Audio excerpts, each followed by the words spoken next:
Përshëndetje shikues të nderuar, mirë se po takojmë në këtë edicion të ri informativ. Këtë edicion do ta nisim me një rast të rënd nga Ferizaj. Policia e këtij rajoni ka iniciuar një rast hetimor për vrasjen e një foshnje gjatë lindjes.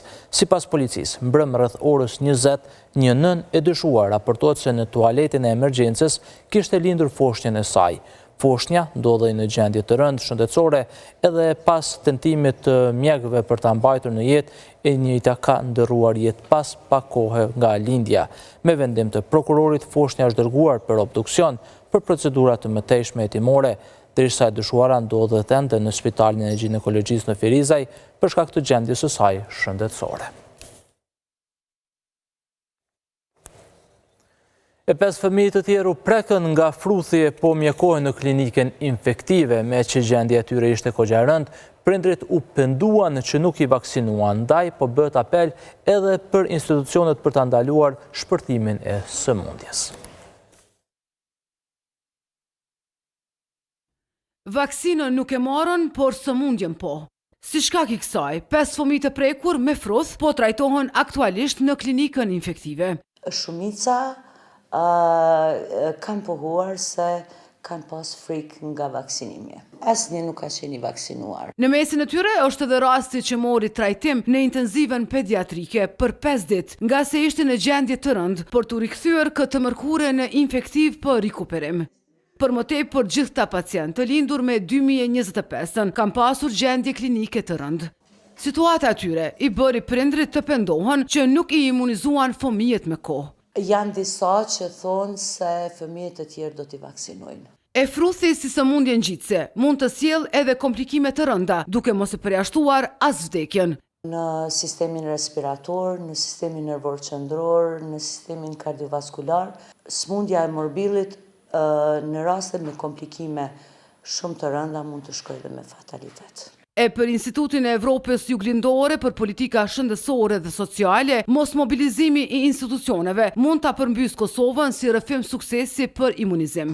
Trendet e fundit, sidomos pas Covidit, tregojnë se ka rënje dhe kjo është një thirrje për me u angazhu të gjithë ekspertët, të gjithë prindrit, institucionet apo të shoqëria për me vazhdu këtë histori të suksesit. Gashi bën me dije se në bazë të dhënave të Institutit Kombëtar të Shëndetësisë Publike për 2025 del që mbulueshmëria me vaksinën për fruth është 82%, duke mbetur kështu në pragun e nevojshëm për të parandaluar shpërthimet e fruthit. Mos vaksinimi nuk shkakton vetëm sëmundje, ajo shkakton edhe rrezik për vdekje, dhe në këtë mënyrë rritet kostoja për sistemin shëndetësor, por në njëjtën kohë rritet kostoja për familjen, përveç vuajtjeve emocionale, mungesa nga puna, mungesa nga shkolla, edhe implikime tjera negative. Për gjatë 5 mujorit të këtij viti, 10 fëmijë janë diagnostikuar me fruth, në nga ta me trajtim spitalor. Me 2025 ishin regjistruar 72 raste, me 2024 vetëm 1 dhe pa asnjë vdekje të shënuar. Një val e tillë, sikurse e tanishmja, ishte edhe me 2017.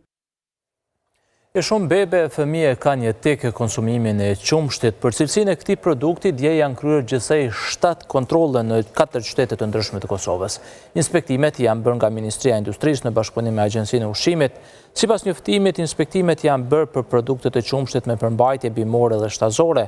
Gjatë inspektimeve të realizuara gjatë ditës së djeshme, të gjitha rastet e trajtuara janë vendosur në procedurë të mëtejshme administrative në përputhje me gjetjet e evidentuara gjatë kontrollit.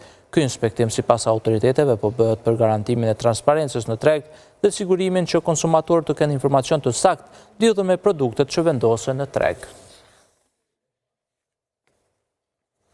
Inspektime pati edhe nga ana e doganës. Policia e Kosovës në bashkëpunim të ngushtë me institucionet e doganave të Kosovës ka realizuar me sukses një operacion në pikën e kalimit kufitar Hani Elezit, duke parandaluar një rast të kontrabandimit me ari të padeklaruar.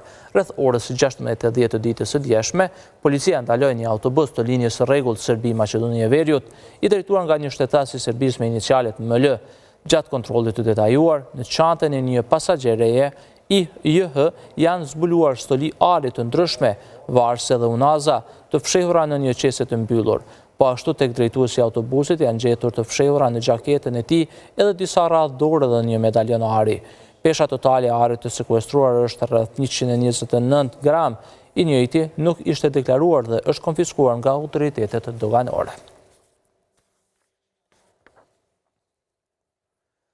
Sot përfundon afati i partive politike që të njoftojnë Komisionin Qendror të Zgjedhjeve për pjesëmarrjen ose mos pjesëmarrjen në zgjedhjet e parakoshme, si dhe për deklarimin e koalicioneve parazgjedhore. Zëdhënësi i KQZ-s Valmir Elezi tha për Klan Kosovën se partitë duhet gjithashtu të informojnë KQZ-n brenda afatit të përcaktuar nëse planifikojnë të vëgarojnë në kuadër të ndonjë koalicioni.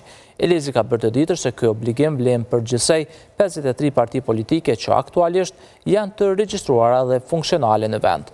Elezi theksoi se afati i fundit të 7 maji që partitë të njoftojnë KQZ-n në rast se duan të marrin pjesë në zgjedhjet e 7 qershorit përmes koalicioneve.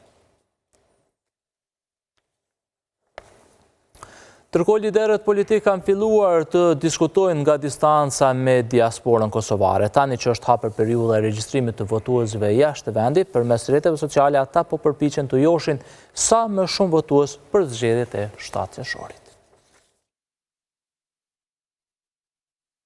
Dy mundësi aplikimi do jenë të hapura për 12 ditë. Nga mërkura e deri më 17 maj, është hapur periudha e regjistrimit të votuesve jashtë Kosovës për zgjedhjet e 7 qershorit. Kosu humbën nga politikanet, e dita e parë për këtë u shfrytëzua edhe të bëhet thirrje për mërgatën që të përfshihet në këtë proces. Ish-presidentja Vjosa Osmani me një video mesazh paradite tha se diaspora dha kontribut në çdo etapë, e ADEU ka nevojë edhe tash për ta. Përgjatë 5 viteve që ishan president, pjesa më e bukur e angazhimit tim kanë qenë pikërisht takimet me ju, pritjet për ju, diskutimet me ju, festimet e përbashkëta për të arriturat tona të përbashkëta, e ndarja e dhimbjes në momente të rënda. Si një familje. Teksa i ftoi për regjistrim, pohoi se edhe zgjedhjet e kaluara i la me shkas me 28 dhjetor edhe për ta. Sa më afër që e kemi mërgatën në çdo vendim, aq më e fortë do të jetë Kosova. Sepse ne jemi krenar me ju, me të arriturat tuaja, me punën e ndershme, me djerse me mund që e bëni, nëpërmjet së cilës e mbani Kosovën të fortë. Kosovën e kemi të përbashkët, pavarësisht ku jetojmë. Një adresim për gërbeqare bëri edhe kryeministrin e detyrë Albin Kurti, por ky la fajtori opozitën për bllokim, teksa tha se vetë provoi gjithçka. Ishim të vetmit që propozonim zgjidhje me seri ofertash që vendit mos shkonte në zgjedhje. Refuzim se refuzim. Rivalet me matematika, sipas tij nuk po e respektojnë rezultatin zgjedhor që 2 herë. Ata që mendojnë se do ta lodhin popullin, do të lodhen vetë. E ne që jemi në rrugë drejt nuk do të ndalemi asnjëherë së punuari për të mirën e përbashkët dhe interesin publik. Thirrje për bashkëdhënëtarët patën gjatë ditës edhe Partia Demokratike e Aleanca për Ardhmërinë.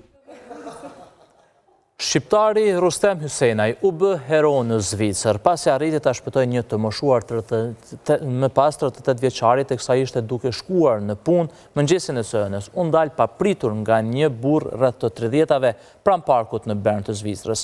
I shqetësuar ai kërkoi ndihmë duke i treguar se kishte gjetur një të moshuar në brigjet e lumit teksa po shëtiste qenien e tij.